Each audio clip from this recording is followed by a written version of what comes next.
बेंगलुरु को आईटी और नौजवानों का शहर कहा जाता है। यहाँ के इंदिरा नगर इलाके में एक ऐसी वारदात सामने आई है जिससे सब हैरान हैं। एक युवक पर आरोप है कि उसने अपने साथ रह रही दोस्त की हत्या की और 2 दिन उसके शव के साथ आराम से बैठा रहा। 19 साल की माया का गला घोटने के लिए उसने ऑनलाइन शॉपिंग पोर्टल से नायलॉन की रस्सी मंगाई थी और चाकू अपने हाथ में लेकर गया था। हालांकि अभी तक आरोपी पुलिस की पकड़ से बाहर है। 23 नवंबर को वो आखिरी बार देखी गई। उस दिन माया गगोई अपने दोस्त आरव के साथ पूर्वी बेंगलुरु के एक पेइंग गेस्ट अपार्टमेंट में साथ जाती हुई नजर आती है। इसके 3 दिन बाद 26 नवंबर को मिली उसकी लाश उसके ही कमरे में। शरीर पर चाकू के गहरे घाव थे। खासकर उसके सीने पर किए गए वार इतने गंभीर थे कि उसकी मौत हो गई। Multiple stab injuries आಗಿದೆ।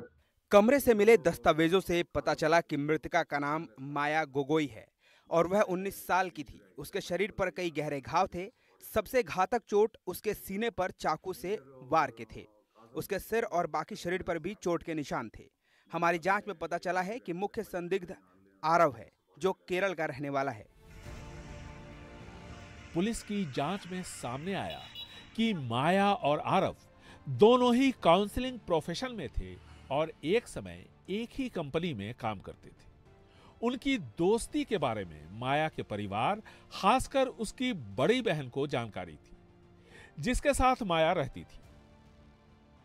पुलिस का मानना है कि हत्या 23 या 24 नवंबर को की गई।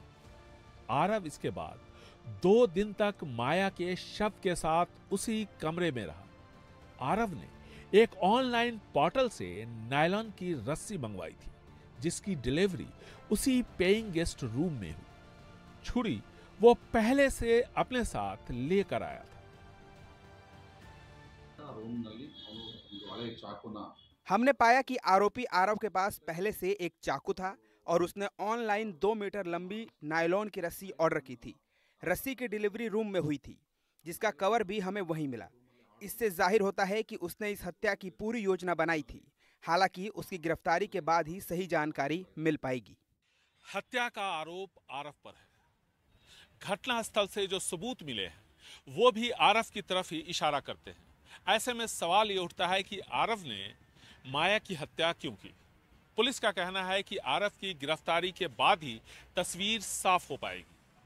लेकिन एक सवाल इसके साथ और उठ रहे हैं कि कहीं आरव किसी मानसिक बीमारी का शिकार तो नहीं था, क्योंकि कोई सामान्य शख्स किसी की हत्या करने के बाद 2 दिनों तक उस शव के साथ नहीं रह सकता।